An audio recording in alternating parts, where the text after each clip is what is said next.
I am a skeptic in the real sense. When you look at the various types of near-death experience skeptics, a pattern quickly emerges. Many don't want to investigate the actual evidence. They want to debate. They want to dismiss. They want to mock. They want to ridicule. They don't want to even look into the thing, but yet they have an opinion. So this near death, I'm not really looked at any of the thing, but I'm not really looked at any of the thing, but… Why do you think this is? Well, in our culture, we love to redefine things, and there is no exception with the word skeptic. It has quietly been redefined itself. The word skeptic once proudly meant the relentless truth seeker who examines everything. Today, it's mostly just a nicer word for denier. Grok AI. And you see application of this new term everywhere, from celebrity scientists who want to dismiss the millions of experiencers and chalk their experiences off to overhead lights. If you say, oh, I was dead and I came back and I saw lights, and what is sitting above an operating table? Lights! Bright lights! And popular talking heads with millions of followers are actually showing interest in this subject, which is a good start. This stuff is really interesting, and I'm not talking about that like religious nonsense. But then they make ridiculous comments like this that demonstrate their skeptical bias. Because some people look at these near-death experiences and say that, you know, they met Jesus and he told them to come down and you know, stop mass for the rest of their life or something. And say what? Okay, cut. All right, roll it. We've got lights, we've got cameras, we've got action, and all near-death experiences are because of what? They really think they went away and they came back. And they saw the scene also from the top, because that's because of the Hollywood.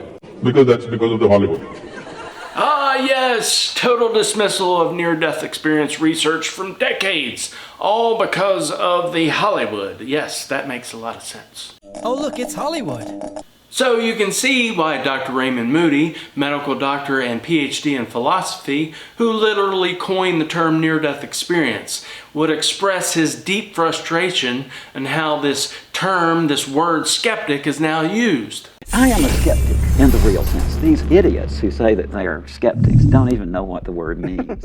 Ouch, Raymond! That cut deep. Any chance you can say it softer, please? But I am a skeptic, not in that sense of ignoramuses who don't even know what the word means. Ah, yeah, wow. That wasn't much softer, but I get your frustration. Words have meanings, and meanings can evolve, but they shouldn't be inverted. The modern sense of skeptic, someone who is negative and denies things, is more or less the opposite of the ancient sense. Julia Annis.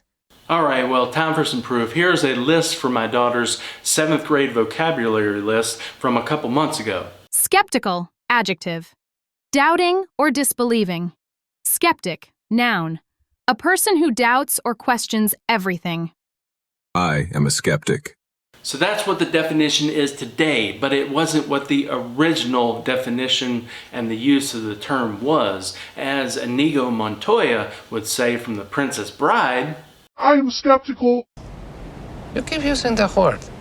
I don't think it means what you think it means. I am what you call a Pyrrhonian skeptic. Pyrrho was the Greek philosopher considered the founder of ancient skepticism, or Pyrrhonism.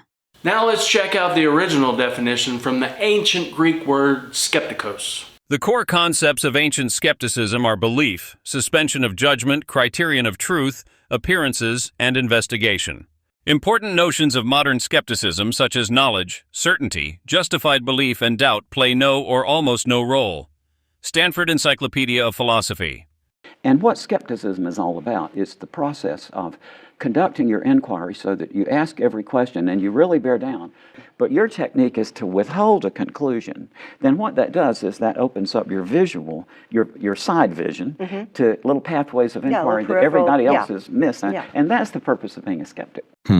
So a skeptic persistently considers all perspectives, declines to commit to rigid claims, and withholds judgment so that further evidence can inform their view. Interesting. And many today will watch a couple of AI voiceover NDE testimonies that are probably fake and come away believing, which is valid, that they are a denier, a doubter, and an NDE, what we call a skeptic today. Today, the term, when it is applied to near-death experiences, it is more of a dismissal of a worldview, the potential of the implications, not the actual evidence, but the implications of what this near-death experience research might imply. Parnia Lab at NYU are authentic skeptics and researchers exploring this subject. They also understand this worldview dilemma as a natural part of the process of discovery.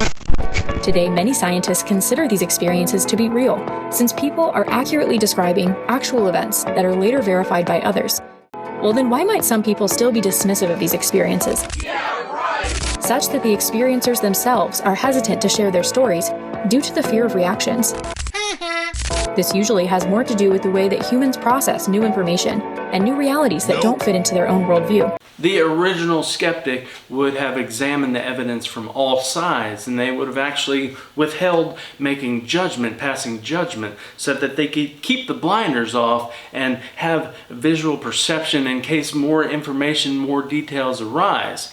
They would actually examine research and read research papers, and you can find many of these, and they'd even read some that they didn't completely agree with to get perception from the other side. And you can go to the Division of Perceptual Studies. You can also go to the BICS website, the Bigelow Institute for Consciousness Study, to get lots of papers to do actual skeptical research on. Another common tactic of these so-called NDE skeptics is to actually redefine the definition of the near-death experience itself. You can find a very good definition at the University of Virginia's Division of Perceptual Studies. Since you are a true skeptic, and you've probably done a lot of research in the NDE, you've probably already read this definition.